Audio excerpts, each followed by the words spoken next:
data turagushima ko ushaka abigishwa bo gutuma, abigisha bafite ubutware bwawe, abigisha bafite ubutsinzi bwawe muri bo, abigisha banesha isi, abigishwa bagenda bagwiza inzara n'inyota byo gukiranuka, abigishwa babereho wowe, kukubaha niyo priorite, kukugandukira niyo priorite. Ndagushima ko bafite muri iyi sare, ufite abahungu n'abakobwa uri mutyaza, uri mutuma, uri mutoza, bazaguhesha icyubahiro muri iki gihugu, bazaguhesha icyubahiro muri iyi generation, bazaguhesha icyubahiro hirya no hino mu isi. Bamwe turabaza abandi ntitubazi, bamwe baragaragara abandi ntibagaragara, ubuzima buracyabatwikiriye, bamwe bari mu mibabaro, barimo baracishwa mu muriro, ariko urabaza Uwiteka Mana Nyiringabo, turaguhamagaye mwami w'abantu, turaguhamagaye. Abo ni abigishwa uri mutoza, tuje imbere yawe nk'uko abigishwa bawe baje bakubaza ngo kubera iki twebwe byatunaniye, kuki gusenga byatunaniye, kuki kwiyiriza byatunaniye,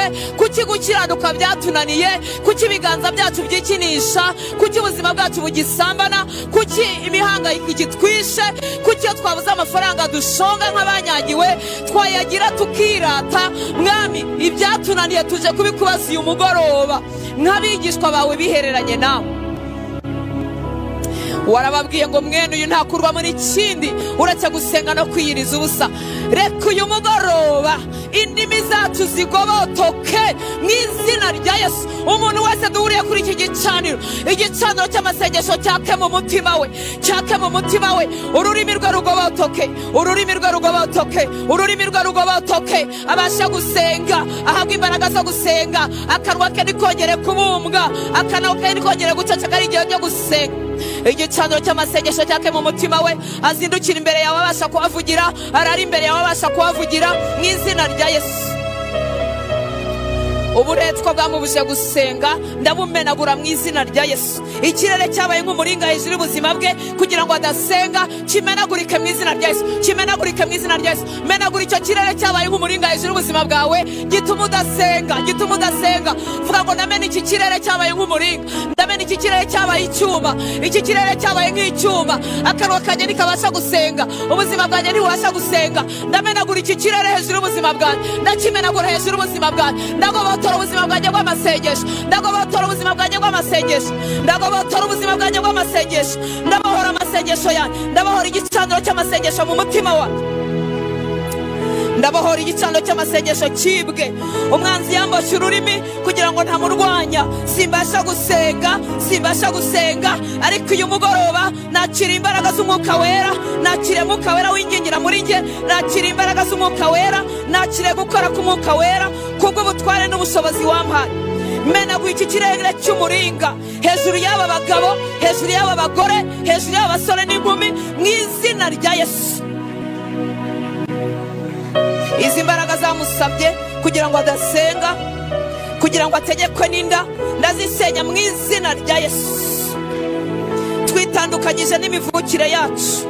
Iwacu baramije ibiryo, baramye inzoga, baramye ibirori, tubikuriramo, tuzi ko ubuzima ari ukurya no kunywa, twananiwe kwiyima ibyo kurya, twananiwe kubyigomwa, duciye uwo mugozi ku buzima bwacu. Tumenaguye uwo murunga, menaguye uwo murunga wo guhimbaza ibiryo, wo guhimbaza inzoga mu izina rya Yesu.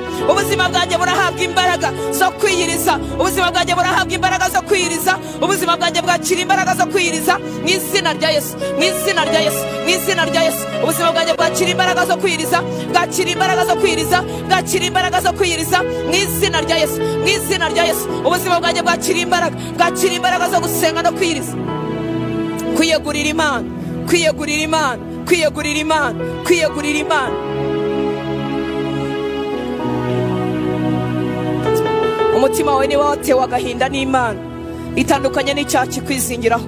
Niba umutima wawe watewe agahinda n'Imana, itandukanye no kwikinisha, itandukanye no guca inyuma uwo mwashakanye, itandukanye no gukoresha amafaranga mu buryo budahesheje Imana icyubahiro, ayawe n'atari ayawe, itandukanye no gutegekwa n'ibintu. Niba umutima wawe watewe agahinda, niba utatewe agahinda, saba umwuka wera atera agahinda, atera agahinda umutima wawe. Iyo wasambanye wumva ari ubugabo, wumva bagushimye, wumva ari ubwiza. Iyo wasomanye wumva ari ubwiza. Saba umwuka wera atera umutima wawe agahinda. Iyo bagukorakoye, waba uri fiancé, waba uri couple, waba uri girlfriend, wumva ari ibisanzwe. saba umwuka wera, ndakwinginze, ndabinginze bera b'Imana, saba umwuka wera atera umutima wa gahinda. Hanyuma niba umutima wawe ufite agahinda, itandukanye n'icyo cyaha, itandukanye n'icyo cyaha. Mwuka wera, ndaguhamagara muri iyi nzu, ndaguhamagara muri iyi sare, ndaguhamagara ijwi ryanjye ribasha kugera. Tera agahinda umutima utababajwe nuko umubiri wawe wawukorakora. Tera agahinda umutima utababajwe n'ubusambanyi. Tera agahinda umutima utababajwe no kwikinisha. Tera agahinda umutima utababajwe no guca inyuma uwo bashakanye. Tera agahinda umutima, tera agahinda umutima w'umusore usambana kumva ntacyo bitwaye. Tera agahinda umutima w'umukobwa usambana kumva ntacyo bitwaye. Tera agahinda umutima w'umusore n'inkumi baba muri fiyansaye yanduye, mu bucuti bwanduye. Gusomana kuri bo si icyaha, gukaresanya kuri bo si ubusambanyi. Tera agahinda mwuka wera, tera agahinda uwo mutima mwuka wera, maze ucagagura uwo mugozi, ucagagura uwo mugozi. Ubusambanyi bw'amagambo ntacyo bumutwaye, cagagura uwo mugozi, cagagura uwo mugozi. SMS atakwereka abantu yubaha ntacyo zimutwaye, cagagura uwo mugozi muri uyu mugoro. Menagura ubwo buretwa, menagura ubwo busambanyi mu izina rya Yesu. Menagura ubwo buretwa, menagura ubwo buretwa, menagura ubwo buretwa. Dutandukanye no kugira ubuzima bubiri, dutandukanye, dutandukanye, dutandukanye, dutandukanye. Ndamenagura imbaraga z'umwijima zicarira ubuzima bw'abahungu n'abakobwa batabigizemo uruhare. Abasambanywa n'injoro, abarota inzozi mbi, mu izina rya Yesu menaguye izo mbaraga mu izina rya Yesu. Yaba ari umuryango wakingutse yasambanye, yaba ari umuryango atamenya aho yakingukiye, yarahawe iyo myuka ari mutoya akisanga yasambanye, menaguye izo mbaraga. Nteje umutima usambanywa ntugira agahinda mu nzozi, muteje agahinda k'umwuka wera kugira ngo agire imbaraga zo gusenga no kwiyiriza, uwo mugozi ucikagurike mu izina rya Yesu. Mbohoye imibiri yacu mwana, ibohokere gukora ibyo gukiranuka. Mbohoye ubugingo bwacu, mbohoye imyuka yacu, ibohokere gukora ibyo gukiranuka. Mvuze umugisha ku buzima bw'abahungu bawe n'abakobwa bawe. Mvuze umugisha, imbaraga zo gukiranuka. Rya jambo rihinduka iryacu ngo dore ndaje data, dore ndaje gukora ibyo ushaka. Mbiba umugabane wa buri muhungu uri hano, mbiba umugabane wa buri mukobwa uri hano, mbiba umugabane w'abagore n'abagabo turi hano, gukora ibyo ushaka, gukora ibyo ushaka. Mvuze umugisha, mvuguruje itegeko ry'umuvumo ku buzima bw'ubu bwoko bwawe mu izina rya Yesu. Ijambo ryawe ryatubwiye ngo tubanze dushakashake ubwami bwawe no kugutunganira, ngo ibindi byose, ibyo byose tuzabyongererwa. Aba bahungu n'abakobwa bashakashatse ubwami bwawe muri iyi minsi 3, twashakaga ubwami bwawe, twashaka kwiga inzira zawe. Ndasenze ngo bya bindi byose tukongererwa biba umugabane wawe. Abategereje gukikira bakikira abahungu n'abakobwa, abifuza kubyara impanga bazihabwe, abifuza kwiga imiryango y'amashuri ikinguke, abifuza akazi ndakingura umuryango w'akazi. Ndashyira iherezo ku bushomeri bumeze nka sikre, bumeze nka sako, akoraho gake yakongera agashomera. Ndashyira iherezo kuri ubwo bushomeri mu izina rya Yesu. Ngo iwabo ntibashaka ngo batinda gushaka, ndashyira iherezo kuri iryo tegeko ribi ryashyizwe kuri uwo muryango mu izina rya Yesu. Aba bahungu n'abakobwa bagejeje igihe cyangwa mu myaka y'abantu bavuga ko cyarenze, ndabahuza nabo wabageneye mu izina rya Yesu. Ni wowe ubwawe papa wavuze ko atari byiza ko umuntu aba wenyine, umugenera umufasha umukwiriye. Turavuga amakwe, ubukwe mu bakobwa bacu n'abahungu bacu. Turavuga imirimo y'amaboko mu bahungu bacu n'abakobwa bacu. Turavuga za fiançailles zejejwe, turavuga inkondo zifite intego. Turakura akajagari mu buzima bw'abahungu bacu n'abakobwa bacu mu izina rya Yesu. Iyi mibiri twayikuzaniye uyu munsi, turavuga itangiriro rishya. Twogesheje imibiri y'aba bahungu n'abakobwa amaraso yawe mwami Yesu. Imibiri yandujwe n'ibyaha, imibiri yandujwe n'ubusambanyi, imibiri yandujwe n'umwanda w'uburyo bwose, tuyogesheje amaraso yawe. Turavuga itangiriro rishya ku bakobwa batari bafite imbaraga zo kwifata, kuko batazi impamvu basambana, kuko bashyizwe munsi y'igitugu cya Satani, kuko baguriwe gusambana batabizi. Dushyize iherezo kuri uwo mugozi, imibiri yabo tuyogeje amaraso ya Yesu. Turasesa ibihango byose byiyubatse mu gikorwa cy'ubusambanyi, tubishyizeho iherezo mu izina rya Yesu. Nta mugabo afite, nta sezerano afite, ni umukobwa azashaka. Ni umuhungu, nta sezerano afite, nta mugore afite. Dushyize iherezo ku bya kera, mubiri we nguhagije amaraso ya Yesu. Zana itangiriro rishya, azashaka uwe, azubaka, azahirwa, ntazasenya mu izina rya Yesu. Duhagaze kandi mwami kuri iki gicaniro, uko dufite abo dukomokaho, n'abo tuvukana, n'abo twashakanye, n'abo twabyaye, turasenze ngo umugisha wose tuboneye muri Kristo Yesu ubagereho. Abatarakizwa bakizwe, ubwenge bwabo tubuhuje n'ubwawe Yesu, tubuhuje n'umutima wawe. Dutwikura ibitekerezo byabo, turabiguhaye, turabikugomororeye. Bari abagabo turabakura mu nzoga, bari abagabo turabakura mu businzi, bari abagore turabakura mu nzoga, turabakura mu kuraguza, turabakura mu bupfumu, turabakura mu businzi. Bari abana turabakura mu biyobyabwenge, turabakura mu businzi. Iriya miryango irimo amakimbirane turayivugamo amahoro. Bari abagore n'abagabo barwana turabavugamo amahoro. Bari ababyeyi batuma abana babo batifuza gutaha, tubavuzemo amahoro n'agakiza mu izina rya Yesu. Imiryango itavuganaga tuvuza amahoro. Igihe Yohani yagaragajwe ngo yaje kunga abana na base, abavandimwe batavuganaga n'abavandimwe babo, imiryango itari ikivugana, barasibanya amatelefoni, barayabrotse. Tugaruye ubumwe mu izina rya Yesu. Dusenya izo mbaraga za Satani zazanywe no gutatanya abantu. Tuvuza ubumwe, tuvuza ubumwe, tuvuza ubumwe mu miryango yacu. Duhagaritse gukuramwo inda mu izina rya Yesu. Aratwita, arabyara, arakikira, aronsa mu izina rya Yesu. Urakoze mwana, urakoze Yesu. Watubwiye ngo na bya bindi byose turasenze Uwiteka Mana nyingabo, ngo biri mu mitima yacu, ibyo twabasha kuvuga n'ibyo tutabasha kuvuga, byose tuzagaruka mu nzu yawe ari amashimwe, ari ubuhamya warabikozeho. Muzanira ibimusetsa mu kibazo cye kitagira igisubizo, wowe ufite uko washyiramo igisubizo. Wowe Yesu, wowe Yesu, uwo ni umwihariko wawe. Zana ibitwenge mu buzima bwe, zana ibitwenge mu buzima bwe.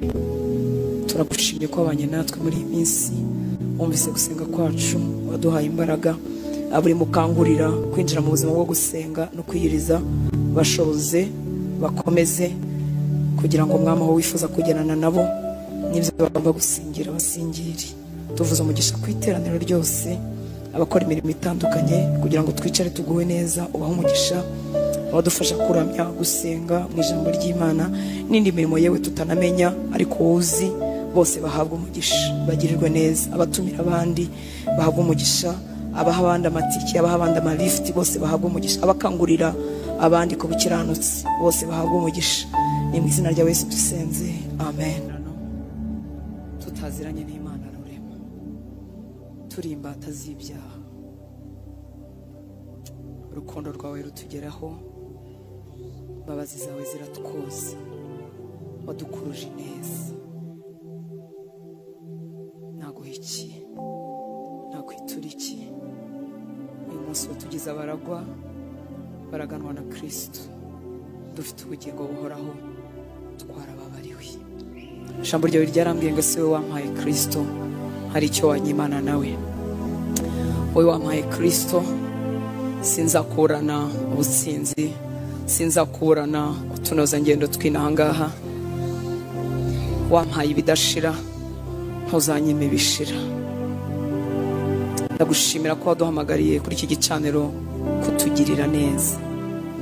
Waduhamagariye kutugirira neza, waduhamagariye kudukiza, waduhamagariye kutubohora, waduhamagariye kutubatura, waduhamagariye kutwuzuza imbaraga zawe, kugira ngo uduhindure, duhinduke rwose, hanyuma dutume natwe tujye guhindura abandi.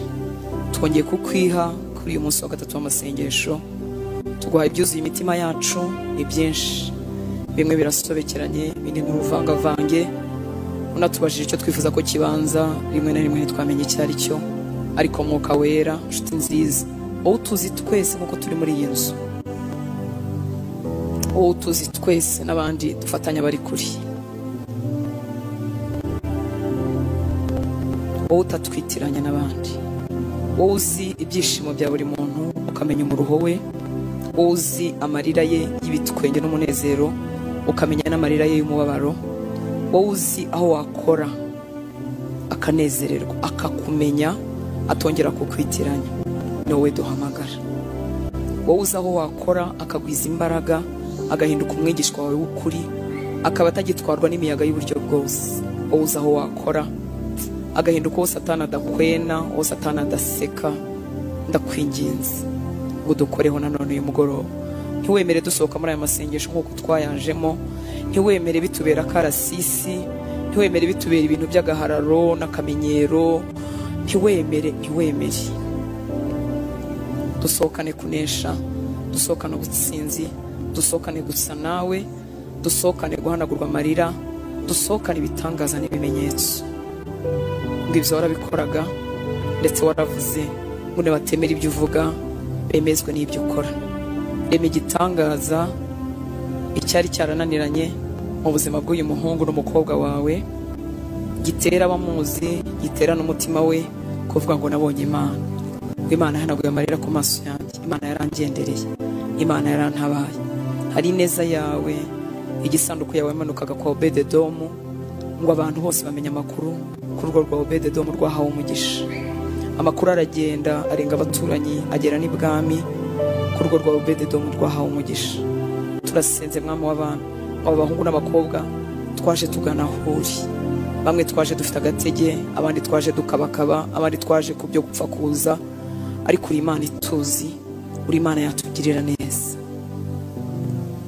Reka uburiganya bwa Satani kuri aba bagabo n'abagore, kuri aba basore n'inkumi bwamburwe imbaraga. Buri muntu ahuzwe n'umugambi wawe, ntanyagwe icyo wamuhaye, ntanyagwe sante ye, ntanyagwe imirimo ye, ntanyagwe urubyaro rwe, ntanyagwe urugo rwe, ntanyagwe urushako rwe, ntanyagwe umugisha mu bifatika, ntanyagwe umugisha wo kukubaha, umugisha wo gukiranuka, ntanyagwe na kimwe mu byo wamugeneye akiri inahanganya guhora ku ngoma. Umuhuze n'umugambi umufitiye, ahuzwe n'umugambi umufitiye. Urakoze Data, tuguhaye icyubahiro. Indirimbo zari izawe, izibyino zari izawe, iki gitaramo ni icyawe, ni wowe Mwami wacu. Ushimwe, ushimwe. Haleluya. Imana ibahe umugisha.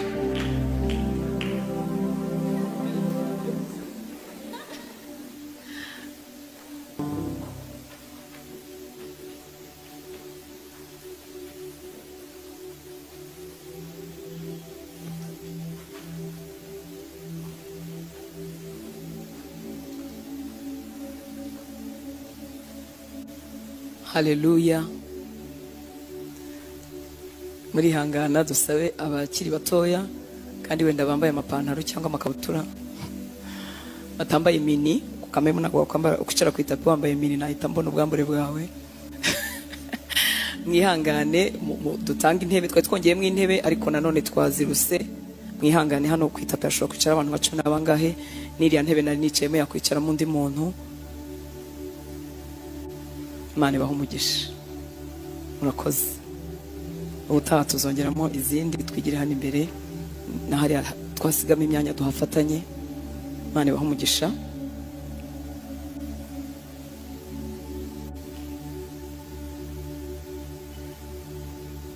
Haze bandi nkaba 4 nka 5, hari intebe zabonetse nka 5 nka 6.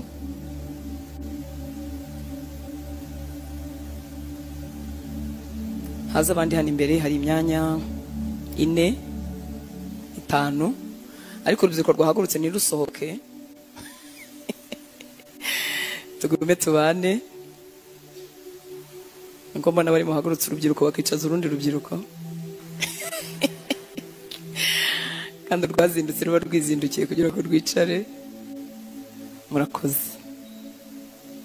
He kugira usigara ahagaze kereka niba ari abari mu mirimo, ariko imyanya irahari hano. Imana ibahe umugisha. Haleluya. Turimo turasoza iminsi yacu 3 yo gusenga. Turashima Mwuka Wera uturarikira gusenga. Turabizi neza ko ari we ubidukorera, ntago biba mu muntu. Kamere yacu gusenga birayivuna, birayirushya, ariko Mwuka Wera yaradutumiye, kandi ashima Imana ko yadutumiye natwe tukitaba abitabye. Nibuje kubana natwe ku munsi wa nyuma, utarabanye natwe mu minsi yabanje, Imana iguha umugisha kandi nawe isubize gusenga kwawe. Haleluya. Isubize ibyo uri musaba Imana, ikugwirize imbaraga. Tuba turi mu minsi yo kwiyiriza, n'ubundi ndifuza gusoza nze kubakangurira gukomeza kuba mu bihe byo gusenga no kwiyiriza. Nibyo bibyara bizamura kwizera kwacu, bitugwiriza imbaraga, bituma turushaho guhishirirwa Kristo. Uko dusenga tukiyiriza, tugira inyota yo kuba mu ijambo ry'Imana, Umwuka Wera akamurika aho tutari tuzi ko afite ikibazo. Rero ndakwingingira mu buzima bwawe bwite, nta tangazo ry'itorero cyangwa ry'igicaniro ryabayeho, kwitanga wowe ubwawe ukagira iminsi yawe yo gusenga no kwiyiriza. Icyama Imana igashyira umutwaro mu mutima wawe, ukazinukwa ubuzima butiyeguriye Imana, ukazinukwa ubuzima burimo utwaha ibyaha, hanyuma bikagutera imbaraga zo gushaka Imana. Imana irashakwa kandi ikabonwa. Haleluya. Iyo ikintu utaragihaga biragoye ko wagira imbaraga zigitsinda, ariko iyo wagihaze uritanga ugasenga, hanyuma kugira neza kw'Imana kukaba ku buzima bwawe.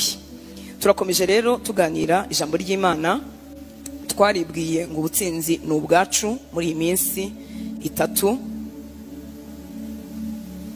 Ubutsinzi ntabwo umuntu yabugira acumbikiye ibya Satani. Twebwe inyuma dushobora kuvuga ngo umuntu yaratsinze, afite success mu buzima, ameze neza, ariko mu isi y'umwuka kumera neza kujya gutandukana n'ibyo twebwe tuvuga. Uyu munsi umuntu afite ubushomeri bwinshi bubabaje ubuzima bwe, adafite amafaranga yo kwishyura inzu, mbese ameze nabi. Twamureba nawe yakwireba akabona ameze nabi, ariko reka mbabwire ko ibyo bidafite imbaraga zimukamura. Ntibifite ubushomeri, ushobora kumubabaza mu marangamutima ahantu, ariko ntibifite imbaraga zimukamura mu mwuka we. Ariko urugero, undi ufite akazi keza, uhembwa amafaranga menshi, ariko urugero ufite icyaha cyo kwikinisha. Ndaza kuvuga ibintu mu mazina yabyo. Wikinisha, usambana se, uwo muntu mu bugingo bwe harakamurwa. Ameze nk'uko wafata eponge ukajya uyikamura ukayikuramo amazi. Nuvuga ngo nta mbaraga z'umwuka afite, ubwami bw'umwijima buramuseka, isengesho rye riba ari nk'urusaku rwose ruri aho ngaho, kandi umwe inyuma yasaga neza, undi inyuma ashobora kuba adasa neza ariko ifite icyaha. Twebwe rero tubabazwa n'ibi bikora ku mubiri, ariko mu by'ukuri mu isi y'umwuka ikibabaje ni mwe n'ibyo byaha bitwizingiraho. Ni ibyo byaha biri ku buzima bwacu. Mvuze kwikinisha, navuga ubusambanyi, navuga ikinyoma, navuga n'ibindi, navuga inzangano mu mutima. Ibyo ni ibintu byose bitera Satani kudutinyuka. Satani azi kuturunguruka n'ingabo ze, akamenya ko mu mutima wawe harimo inzangano, akamenya ko utabasha kubabarira, akamenya ko wananiwe kubabarira umuntu waguhemukiye. Azi kubimenya, akamenya ibice by'ubuzima bwanjye ntaregurira Yesu, akabona ubwibone bwo mu mutima wanjye, azi kubumenya kuko niwe soko yabwo. Urabyumva nshuti z'Imana? Yandunguruka agasanga hari ibintu bye bisa n'ibiri muri njyewe, hanyuma ibyo ngibyo akabiseka cyane, akabinegura. Muri make ubukene bwanjye cyangwa gutinda gusubizwa ku kindi kintu cy'ubuzima bw'uyu mubiri shaka ku Mana, icyo ntago Satani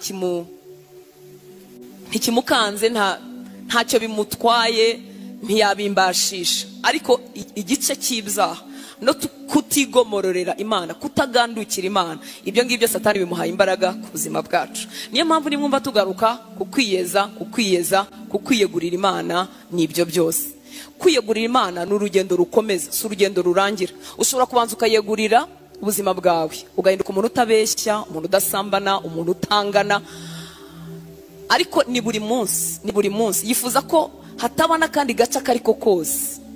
Ubwibone ntibukubemo, kuba ari wowe wiyuzura ntibikubemo, Yesu akagenda yuzura ubuzima bwawe. Muri make kwiyegurira Imana ni urugendo rukomeza. Impamvu rero ducinda kuri iki ngiki ni kugira ngo tugire ubutsinzi bwuzuye, kubera ko igishuko cya muntu uyu munsi kiri ahantu hatari henshi cyane, ariko hari ahantu byenda gusa. Igishuko cya muntu, ikimureshya, ikimutanta, kimwe kibanguka ni to prove himself, no kugira ngo twiyafirime, sinzi ukuntu nabivuga, no kugira ngo tugaragare mu gice cy'imbaraga. Imbaraga zanjye muzibone, superiority yanjye muyibone, kuba ndenze wamugane tunavuga ngo umuntu ararenze kuba turenze ni igishuko cya muntu. Nta muntu umwe wifuza kugaragara nabi kandi koko ntibinadukwiriye, ariko hari igihe biba umutego w'umutima. Ikindi gishuko ni uguhaza iby'umubiri wifuza. Niyo mpamvu muzabona ibyo twita entertainment cyangwa kwinezeza iteka bizagenda uko twegera ibihe bya nyuma bizagenda bigira urwego ruri hejuru bizamuka. Kubera iki? Mu gishuko cya muntu harimo kuzuza irari rye, kuzuza uko yifuza, ibyo umubiri urarikira, iby'amarangamutima yakunda akabyuzuza. Hari abantu benshi bakijijwe bakunze Imana, ariko ugutwi kwe yananiwe kukwambura amagambo mabi, yananiwe kukwambura urugero umuntu umuhamagara amutereta cyangwa amubwira ibintu bisambanya. Ni umukristo ari mu rugendo, ariko yananiwe kwitandukanya n'ibyo. Kubera iki? Amatwi aryohewe nabyo, amatwi aryohewe nabyo. Yananiwe gukura ibyanduye muri screen ye. Kubera iki? Biryohera amaso kandi bizana ubushagarira mu mubiri, akumva araryohewe. Yananiwe kubyiyambura. Ni umutego rero wa muntu, niwo mutego Satani akoresha. Kuba ndi umunyembaraga, kugaragaza imbaraga zanjye, guhaza irari ry'umubiri wanjye, ibyifuzo by'umubiri wanjye, kandi iteka inzira zuzuza ibyo bintu cyangwa zibihaza iteka zinyura kure y'ubushake bw'Imana. Niki rero kizakubwira ko igishuko cy'ubwibone bw'ubuzima urimo kugitsinda? Niki kizakubwira ko kuko ni urugendo, nta hantu turangiza ngo tuvuge ngo narabirangije, ariko niki byibuza kizakubwira ko urimo gutsinda cyangwa se kurimo kwigira imbere? Ikintu cya mbere kizabikubwira ni inzara n'inyota byo gukiranuka bizagenda bigwira mu mutima wawe. Haleluya. Ubutarabibasha, ubutaragira imbaraga, ariko inzara n'inyota byo gukiranuka nicyo kimenyetso kikubwira ko urimo gutsinda ibyo bishuko bya Satani ku muntu. Ibishuko bya Satani ku muntu birasa ni bimwe, nuko hano wenda azasanga ngewe atahambasha agafatira ahangaha uwo agafatiraho, ariko nibyo kumva mba umunyembaraga, sinsuzugurwe, nuzuza irari ryanjye n'ibindi nk'ibyo. Rero ikintu kizakubwira ko icyo gishuko cy'ubwibone bw'ubuzima twabivuzeho ku munsi w'ejo, igishuko cy'ubwibone bw'ubuzima kurimo kugitsinda, nuko inzara n'inyota byo gukiranuka bizagwira mu mutima wawe, bizagenda bigwira. Uzahora wifuza, unyotewe ubuzima bunezeza Imana. Mbese inyota izagenda ikura, ntizagabanuka. Haleluya. Hari umuntu yibwira ngo mu rukundo rwa mbere ngo tukiga muri segonderi ngo tugikizwa twakundaga Imana. Reka nkubwire ko tukiyikunda kandi dushaje. Si ikibazo cy'imyaka no kwiga muri segonderi no kubutaragize akazi kenshi. Oya, inzara n'inyota byo gukiranuka bigenda bigwirira mu mutima w'umuntu urimo kwigirana n'Imana imbere, urimo gutsinda icyo gishuko cy'ubuzima. Imana itugire neza. Muri Matayo 5:6 muravyibuka ko masengesho dusoza 2:30 ntimuze kugenda kandi ndabanubahirije igihe ninarenzaho dukeya ntacyo bitwaye. Haleluya. Matayo 5:6 haravuga ngo hahirwa abafite inzara n'inyota byo gukiranuka, kuko aribo bazagera gute? Bazahazwa. Mu bishuko byose umwanzi aduteza ntihabamo guhaga, ntihabamo guhaga. Muranyumva nshuti z'Imana? Ntihabamo guhaga. Hari igihe umuntu yibwira ati umubiri urambabaza, nisambana ndaba mpaze. Ntabwo uri buhage, ahubwo uko usambana nuko wemera mwene izo nzira urarushaho kubyifuza. Ariko hahirwa abafite inzara n'inyota byo gukiranuka, kuko aribo bazahazwa. Umutima unyuzwe, muranyumva nshuti z'Imana, kunyurwa bizagenda bigwirira mu mutima wawe uko inzara n'inyota byo gukiranuka bigwira. Haleluya. Kunyurwa n'amahoro menshi umwami atanga bizazanwa n'igipimo cy'inzara n'inyota byo gukiranuka bigenda bigwirira muri wowe. Haleluya. Muranyumvise nshuti z'Imana? Muri Bibiliya ijambo ry'Imana haravuga ngo hahirwa abafite inzara n'inyota byo gutunganira Imana, kuko aribo bazahazwa. Reka mbabwire ibi bintu ntago biba mu matitre cyangwa mu myaka tumaze mu mwami. Oya. Umuntu ashobora kuba afite titre nk'izi dufite, ariko inzara n'inyota bye bitari kugukiranuka. Inzara n'inyota ari kugira abantu benshi, inzara n'inyota ari kwamamara, inzara n'inyota ari gukoreshwa ibitangaza. Nukuri ndifuza ko Imana izakoresha ibiganza byanjye bitangaza, kuko abantu barushye ni benshi. Haleluya. Ariko ikimenyetso cy'ukuri mutsinda bwa bwibone bw'ubuzima ni inzara n'inyota byo gukiranuka, inzara n'inyota byo gutunganira Imana bigenda bikura uko utinda mu gakiza. icyo ni ikimenyetso kugira ngo uri murigira imbere. Yemwe abafite icyo kimenyetso ni muhumure, nubwo urugendo rugoye, nubwo urugendo ari rurerure, ariko turimo turigirana n'Imana imbere. Nutakaza inzara n'inyota byo gukiranukira Imana cyangwa byo gutunganira Imana, ukumva siyo priorite, ukumva sibyo bikuraje ishinga, ukumva ntibibanguka mu mutima wawe, nagira ngo ngusabe ngo nubwo turangije amasengesho wongere uyatangire. Kuko urimo uraremba, uri indembe. Tabaza Imana. Hahirwa bafite inzara n'inyota byo gutunganira Imana, kuko ari bo bazahazwa. Iyi si yuzuye ibintu by'ibinogo n'ibinogo bikeneye ko twuzuzamo. Uzuzemo amafaranga, uzuzemo ubwiza. Nabonye mu Rwanda baratangiye kudukatinda bakatwongerera amabuno, ubwo uzuzemo ibyo byose kandi ntibyuzura. Niba mara gukata amabuno uzasanga ishinge ari umutuku, uyishyiremo umukara, usanga amatwi ahengamye, uyagorore, usanga amaso.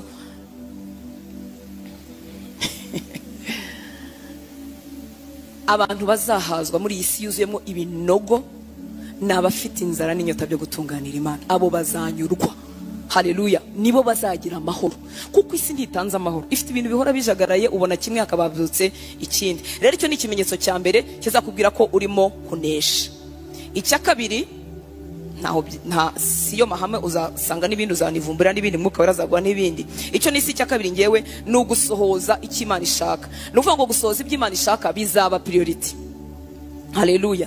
Turakizwa, ariko hari agace akenshi tutegurira Imana. Mwibuke ko gukizwa no kuba imbata y'umwami, no kuva munsi y'ubata bwa Satani tukaba imbata y'umwami. Imbata y'umwami Yesu cyangwa imbata yari yose nta jambo igira. Ubundi icyo umwama, icyo metre wayo, master we, icyo umutware wavuga nicyo avuga. Rero abana b'Imana bamwe barakijijwe, ariko ntibigeze baba imbata z'umwami. Baracyafite gahunda yabo, basetinga ubuzima bwabo, baturaho bashaka, bagakoraho bashaka, bakajyaho bashaka, bagapanga ibintu. Ntabwo Imana ifite ubutware ku buzima bwabo bwose. Bashobora kuba baratangiye kuva mu byaha, bashobora gutangira bagakora imirimo y'Imana mu rusengero, ariko gusohoza icyo Imana ishaka sibyo priorite y'ubuzima bwabo. Barakijyana aho bashaka. Muri Yesu yabwiye Petero, amubwira ko namara gukura agasaza azaba atakijyana aho ashaka, ahubwo kundi muntu azamukenyeza akamujyana aho ashaka. Kuyoborwa n'Umwuka Wera ni iki? Nuko Umwuka Wera tujyana aho ashaka. Dutakaza uburenganzira. Hari uburenganzira dutakaza tukaburekurira mu maboko y'Imana. Aho Imana itwerekeza akaba ariho twerekera. Haleluya. Ese aho Imana itwerekeza tuhamenya ryari? Iyo twabanje gusohoza ibyo twamenye. Ubushake bw'Imana ku bantu burasa, ni ukwezwa, ni ugukiranuka, ni ukubaha Imana. Ubwo ni ubushake buri rusange. Iyo watangiye kwitoza kuzuza ubwo bushake buri rusange, none Imana ikumenyesha ubushake bureba wowe wenyine ku giti cyawe, kuko ibyo Imana igusaba bitandukanye n'ibyo insaba. Haleluya. Hari ikintu nakora kikambera icyaha, wagikora ntikikubera icyaha. Hari icyo wowe wakora ngewe nagikora ntikibe icyaha, kandi kuri wowe kikaba icyaha. Ariko ninde uzamenyeshwa ubushake buri personifiye bw'umuntu ku giti cye? Ni umuntu urimo witoza gusohoza ubushake rusange. Imana yifuza iki? Yahamagariye abantu iki? Umuhamagaro wo kwezwa. Imana ishimwe cyane. Rero iki ni ikimenyetso kindi, aho gusohoza icyo Imana ishaka bizaba priority. Nicyo kintu cy'ingenzi, gihinduka icy'ingenzi mu mutima wawe. Nubwo bakugura miliyari, ntugurika. Haleluya. Ntugurika. Yesu ashimwe cyane. Icyo Imana ishaka nicyo priority. Nubwo baguca umutwe, ntiwabanya mu gihe bijya. Mu Baheburayo, urwandiko rw'Abaheburayo igice cya 15 kugeza kuri 7, haravuga ngo nicyo cyatumye ubwo Yesu yazaga mu isi avuga ati, ibitambo n'amaturo ntiwabishatse, ahubwo wanyiteguriye umubiri. Ntiwishimiye ibitambo byokeje cyangwa ibitambo by'ibyaha. Mpera ko ndavuga nti, dore ndaje Mana. Mu musingo w'igitabo niko byanditswe kuri nge, nzanywe no gukora iki? Nzanywe no gukora ibyo ushaka. Haleluya. Umva uko Yesu yari ameze. Nta agenda ye, nta gahunda ye, nta kwicisha hirya no hino. Igihe kimwe yasigaye mu rusengero, ababyeyi be baramubaza ku myaka 12, ariko uraduhangayikishije, yewe na so waduhangayikishije. Arababwira ngo ntimuzi yuko nari nkwiriye kwita kuri business za data. Haleluya. Abibutsa ko ngo ni mu nzu yasi, nubwo ari iwabo yatijwe umuryango wavukiremo, ariko yarazanywe no gukora ibyo se ashaka. Yaravugaga, ibyo mvuga nibyo numvanye data, ibyo nkora nibyo nabonanye data. Nta kintu gishyashya yadukana. Imana ishimwe ko ibintu byawe yabyoroheje. yadusabye guhimba yadusabye kuyikurikira. Ngo nicyo cyatumye ubwo Yesu yazaga mu isi avuga ati ibitambo n'amaturo ntiwabishatse ahubwo wanyiteguriye umubiri. Hari igihe rero dushukwaho gatoya tukabanza ibitambo n'amaturo. Ibitambo n'amaturo ni imirimo dukora, amaturo n'amafaranga dutanga ni imirimo myiza, no gukorera Imana, ni ivuga butumwa, no kuramya, nibi byose dukora mu nsengero. Ariko ibi bifite agaciro gake iyo umuntu adashyize priority yo gusohoza icyo Imana ishaka. Ngo nicyo cyatumye ubwo Yesu yazaga mu isi avuga ati ibitambo n'amaturo ntiwabishatse ahubwo wanyiteguriye umubiri. Ntiwishimiye ibitambo byokeje cyangwa ibitambo by'ibyaha. Mperako ndavuga nti dore ndaje Mana. Umuzingo w'igitabo niko byanditswe kuri nge, nzanywe no gukora ibyo ushaka. Icyamugasohokana muri aya masengesho umutima nk'uyu, nzanywe no gukora ibyo ushaka. Haleluya. Ntuzamenye igihe wagwirije imbaraga, ntuzamenye icyo Umwuka Wera yakoze mu mutima. Umwuka Wera abana natwe. Iyo umutima wa decisive, iyo umutima wemeye iri jambo karyemera ukarigira iryawe, ntuhite uvuga ati buriya barabwira bakanaka navuge vuba n'ubundi arangize. Iyo iri jambo rifashe ukarigira iryawe, ntuzamenye ko umuntu Umwuka Wera yabishoreye akabigushoboza. Imana ishimwe. Haleluya. Ikindi kintu kizakubwira ko urimo unesha bira bishuko by'iki kinyejana, bira bishuko bya Satani, hari ikintu kiza kizakubaho. Kubunza umutima n'impagarara bizagabanuka. Haleluya. Kubunza umutima n'impagarara bizagabanuka. Bizagenda bigabanuka. Ujyure ibintu byaguhangayikishaga kera usange ntibikiguhangayikishije. Ahangaha munyumve neza, sindimo kuvuga ibitotsi byo mu mwuka. Hari abandi bantu basinzire mu mwuka bibwa ntibabimenye. Si ibyo mvuga. Ndavuga amahoro y'umwami. Haleluya.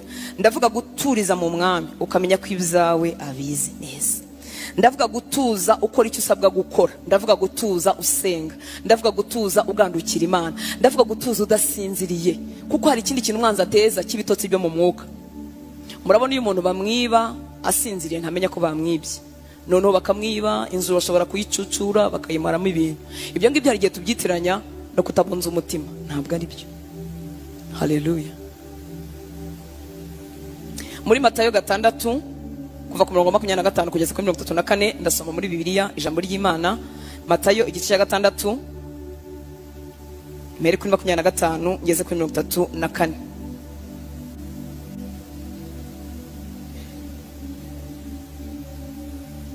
Umvuko Yesu arimo akubwira.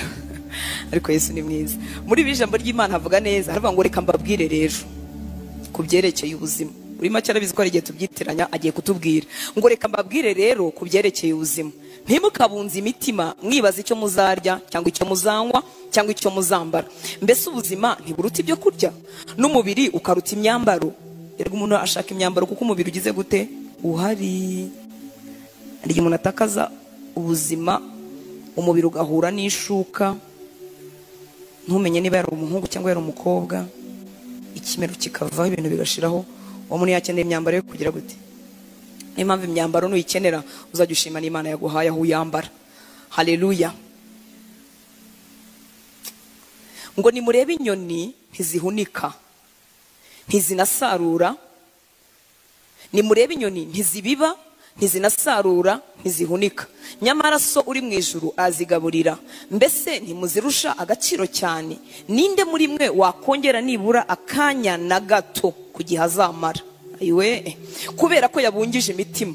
Muri make, ninde kubunza umutima byagira icyo byongera? Habe, nta na kimwe. Ninde muri mwe wakongera nibura akanya na gato kugihe azamara?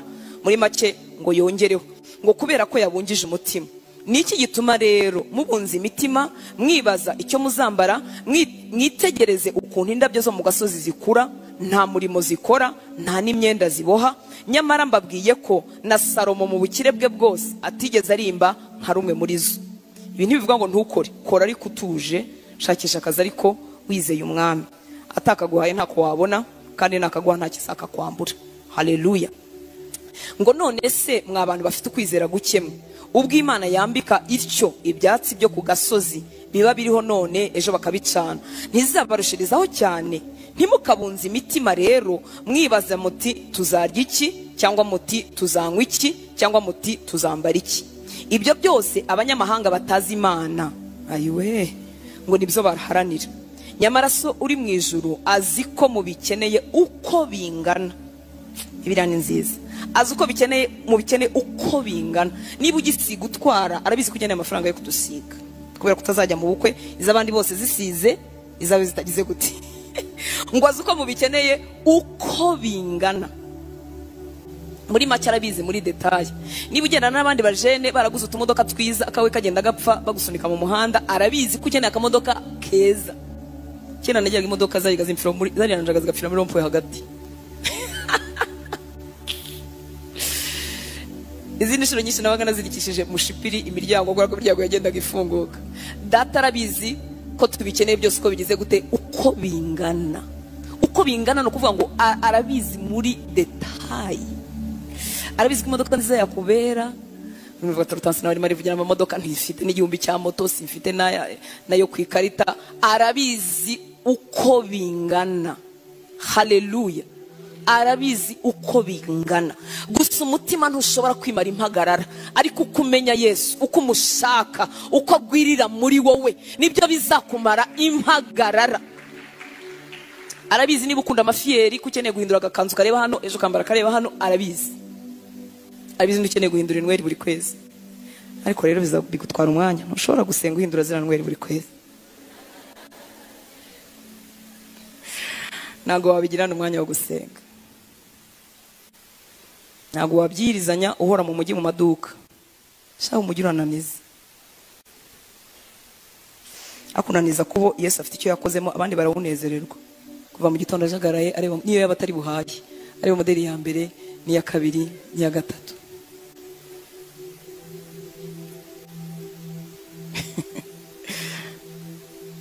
Ngeze ku murongo wa kangahe? Naje muri detail. Kangahe? 22 32. Ibyo byose abanyamahanga batazi Imana nibyo baharanira.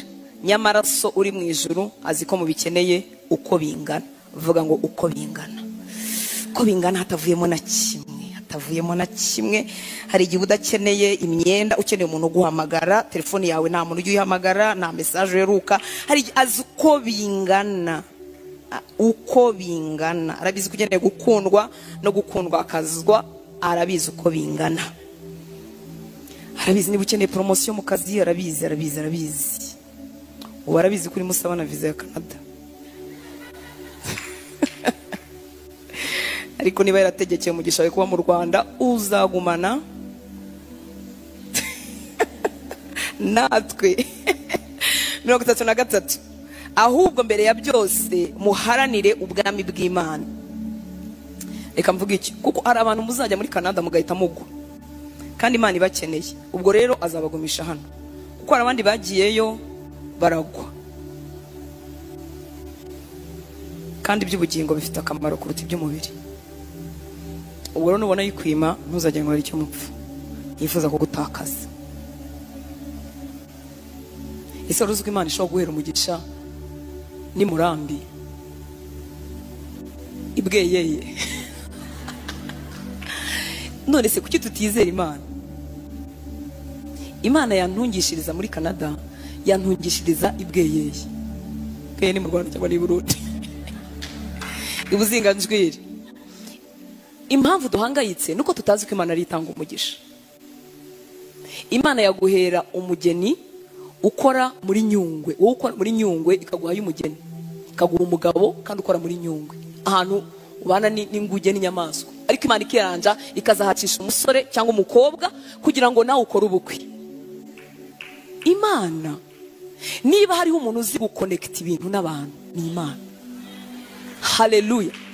Niba hariho uzi kuyobora umugisha w'umuntu mpaka umugezeho, Imana iyobora umugisha w'umuntu ikawukatisha amakorosi, ikawukatisha abantu bakawuhagarara imbere bakavuga ngo si ubikwiriye, ikiyaranja.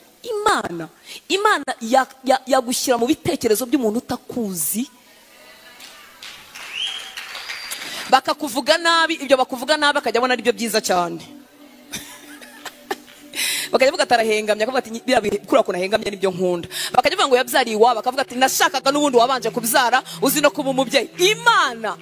Imana yakwamamaje nta muntu wayihagarara imbere. Imana yaguheraho abantu baburiye, ariko ntituyizera, nicyo kibazo. Ntabwo twizera Imana. twizera inzira zisanzwe zo mu isi. Bibiliya tuvuga ngo abanyamahanga abatazi Imana abo nibo bamera gutya. Abanyamahanga nibo bavuga ngo umugisha nzawubona ngeze Canada, abo ni abanyamahanga. Ariko abazi Imana yabo bazavuga ngo Imana izategekera umugisha wanjye kuba, niho nzaba kandi nzawuhabwa. Wambabariye ukizera Imana. Ese uzayizera gute? Igitera kwizera ntawe uhurira nacyo. Ni iki kitera kwizera? Kumva iki? Imana itugirire neza, irabizi byose byose byose byose, udakuyemo na kimwe, ngo byose uko bingana. Ahubwo mbere ya byose muharanira ubwami bw'Imana no kuyitunganira. 33. Ahubwo mbere ya byose muharanira ubwami bw'Imana no kuyitunganira, bityo n'ibyo bindi byose nabyo muzagera gute? Muzabihabwa. Iravuze ngo izabitwima. Yewe ko izabiduha ariko koko.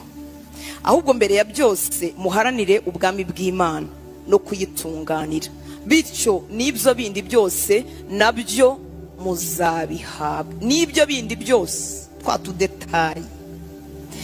twatudetaye n'ibyo bindi byose. Mwibuke ibyo bindi byose bavugaga hejuru byari biki? Byari ukwambara neza, byari kubona ibyo kurya n'ibindi byose. Ngo n'ibyo bindi byose nabyo muzabihabwa. Erega reka nkubwire, byubahisha n'Imana, byubahisha Imana. Ubu yaba mwari muri hano muhora munteranyiriza ngo nishyure inzu mbamo, nibyo bihesheje Imana icyubahiro? Ntabwo ari byo bihesheje Imana icyubahiro.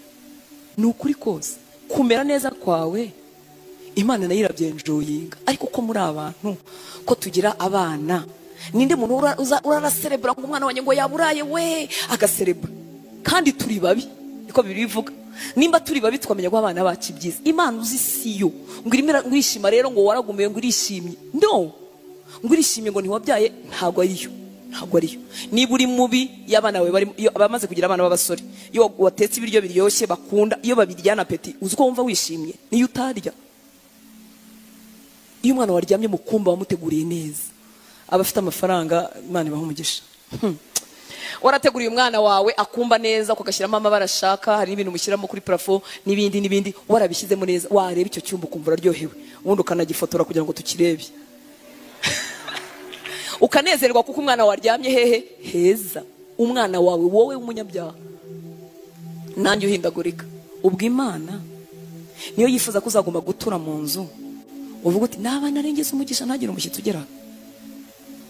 Ntabwo ariyo. Ni Imana y'imbabazi, ni Imana y'urukundo. Ariko icyami igakebukisha amaso yacu ikayashyira ku by'umumaro, kuko ibyo byose birashira. Kandi ibyo byose nta mbaraga bitera mu bugingo bwawe. Cyakora bihembura uturangamutima, ariko ntibikuza umwuka.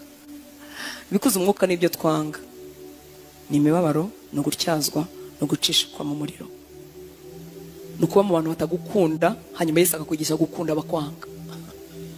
Ibyo ntitubikunda, ariko nibyo bikuza.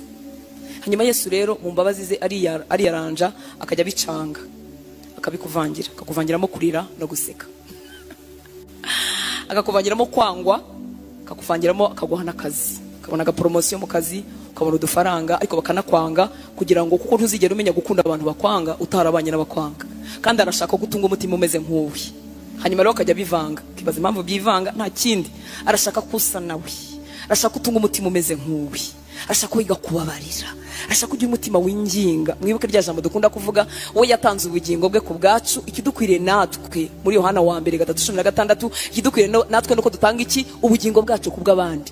Gutanga ubugingo bwacu ni iki? No kugira umutima umeze nk'uwa Yesu, nkabasha kubabarira abatarabo kubabarirwa, nkabasha gukunda abadakunditse, ngahorana imbabazi.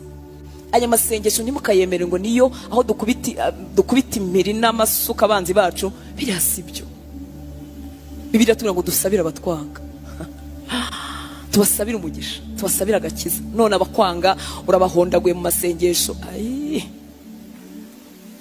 Yewe n'abagutwariye umugore, n'abagutwariye umugabo, n'abakwirukanishije ku kazi, Yesu icyo ashaka nuko bagira gute? Bakizwa.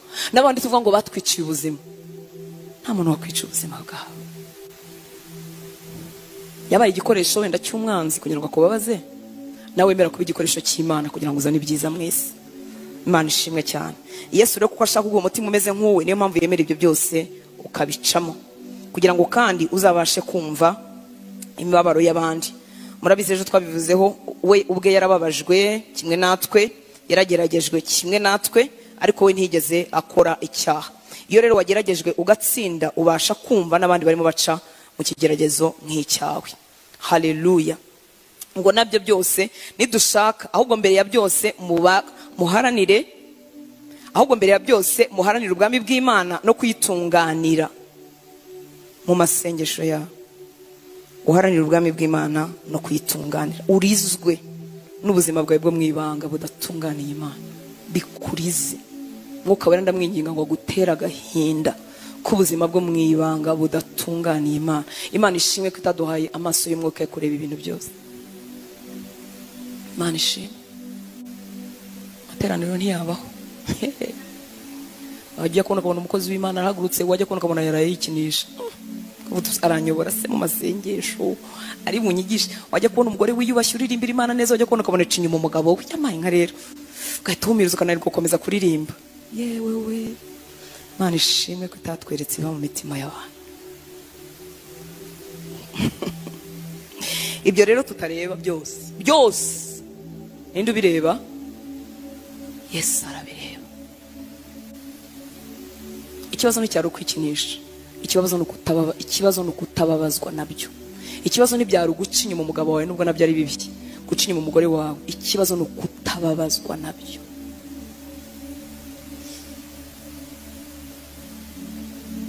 Kutababazwa n'umutima wanga abantu, kutababazwa n'ubuzima bw'uburyarya. Igihe wumva umuntu atari icyo kumubwira atari cyo, ujye wicecekera. Bitwaye iki uceceka?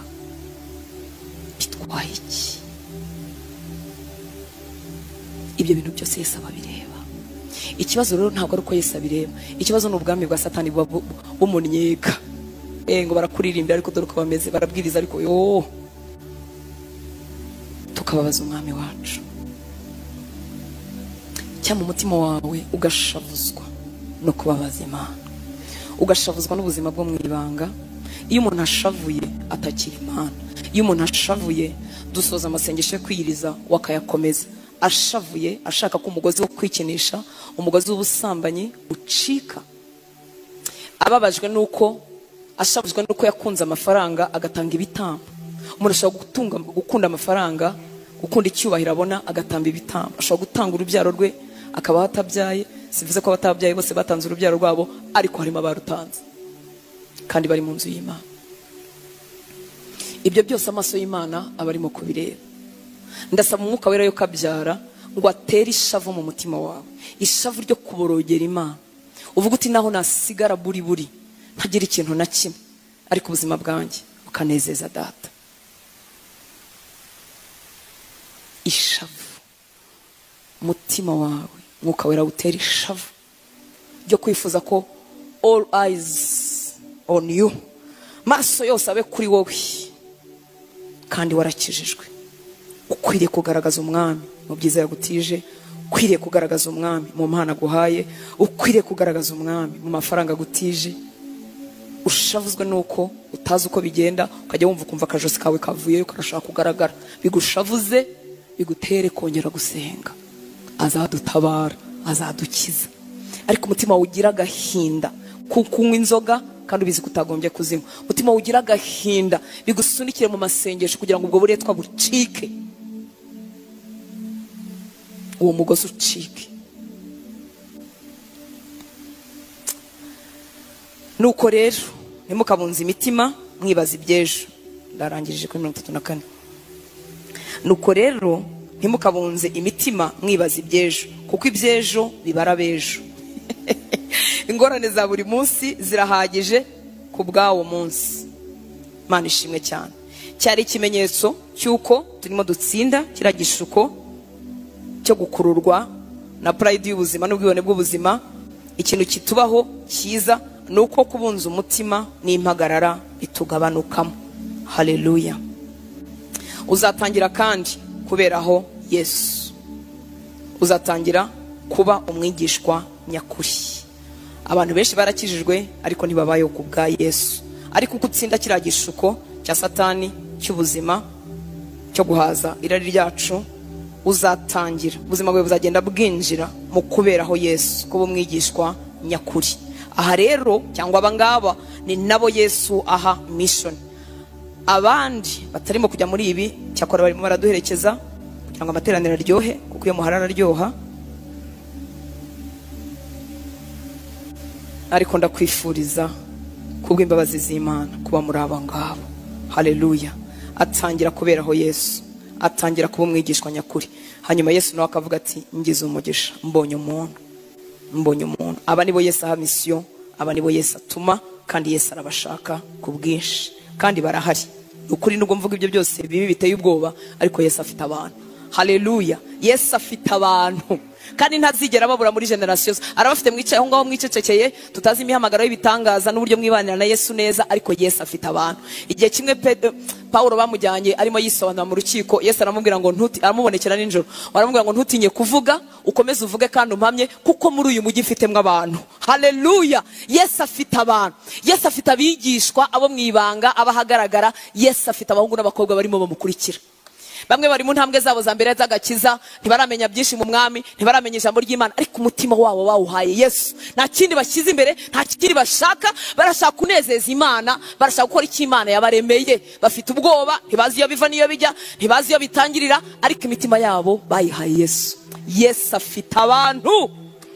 Yesu afite abigishwa, kandi ntazigera babura. Uko ibyaha birushaho kugwira, Yesu azagira abakobwa bamwubaha, agira abahungu bamwubaha, agira abagore n'abagabo bamwubaha mu nzego zose, mu bakize, mu bakennye, mu bize, mu batarize. Yesu afite abanga. Ubu bwami ntibuzigera bubura abantu babuhagararira. Ni inyungu zawe rero kububamo. Muri Matayo 10:1 aba tuvuga, aba bigishwa nyakuri, aba barimo bamwigiraho igitondo n'umugoroba, barimo barasoma Bibiliya batazi iyo biva n'iyo bijya, bamwigiraho. Bafite inzara n'inyota byo gukiranuka, bakumbura amateraniro yera. Ntago bavuga ngo tuzihangana tuzi, abihanganye mukaza. Haleluya. Babuzwa n'impamvu zikomeye, nizo zibabuza kuba amateraniro y'abera, nizo zibabuza kuba mu masengesho. Biyiriza batazi kwiyiriza, baba bafite inzara yenda nko kubaheza umwuka, ariko barabikora. Nabigishwa ba Yesu, aho Yesu agera ikirenge barimo barakandagira, barimo barabyitoza buke buke. Ntibazi kuvuga ubutumwa bwiza, ariko batumira abantu, kandi bababwira ko nyuma y'ubuzima hari ubundi. Ntibaramenya imirongo myinshi ya Bibiliya, ariko barimo barabikora, kandi barimo bariga. Imana nishimye cyane. Aba rero Yesu nibo aha mission. Ndakwifuriza kuba muri aba ngaba. Ntube uduherekeza, ntube utuma igitaramo kiryoha, ntube uduherekeza, ube muri aba ni bahamagara akagira ibyo ababwira. Matayo 10 murongo ndasoma no wa 7 no wa 8 ngo ahamagara, nagari rubanda, ahamagara abigishwa be, abantu barimo kumwigiraho. Murabizi barihereraga na ba Petero, bakongera bakamubaza, ntibaramenya byinshi, baracyarwanisha inkota, barakirwanaho, baracyavuga turiya mujyi wanze kutwakira, tumanura umuriro tubereka ko tubana nawe. Baracyatesha abantu barimo bavuga mu izina rya Yesu ko batagendana nabo, baracyafite intambara z'amadini. Murabizi intumwa za Yesu zarambwiye ngo twabonye abantu bavuga mu izina ryawe turababuza kuko batagendana natwe, ariko barimo barigira kuri Yesu, babana na Yesu. Ngo ahamagara abigishwa be, abo ni bahamagara. Ahamagara abigishwa be 12, abaha ubutware bwo kwirukana abadayimoni no gukiza indwara zose n'ubumuga bwose. Haleluya. Ahamagara abigishwa be 12, abaha ubutware. Abaha iki? Ubutware bwo kwirukana abadayimoni no gukiza indwara zose n'ubumuga bwose. Ku murongo wa 7 aravuga ngo nimugende mwigisha muti ubwami bwo mu ijuru buri hafi. Nta kindi bavuga, barimo barategura umugeni wa Kristo, ntibitaye ku bihinda binyanyagiye hirya no hino. Ubutumwa bigishwa bahawe n'ubu ngubu, mugende mwigisha abantu muti ubwami bwo mu ijuru buri hafi. Ibitangaza nabyo ntimubisige, mukiza abarwayi, muzura abapfuye, mukiza ababembe, mwirukana abadayimoni. Mwaherewe ubusa, namwe mujye mutangira ubundi. Yesu aragutegereje. Abarushye n'abaremerewe ni benshi, abo mwanza twaje igitugu ni benshi. Yesu aragutegereje ngo agutume, ngo nugende wigisha, uvuga ngo ubwami bwo mu ijuru buri hafi. Ibiganza byawe bikiza abarwayi, bizura abapfuye, bikiza ababembe, wirukana abadayimoni. Waherewe ubusa, nawe ugende utangire ubundi. Haleluya. Hanyuma kuko adutuma aratwigisha naho ubutsinzi bwacu buva. Reka tujyane gatoya mu nkuru iri muri Matayo 17 14 tugeze kuri 21. Kuko yagutumye arabizi kutabibasha atakubwiye ahibanga.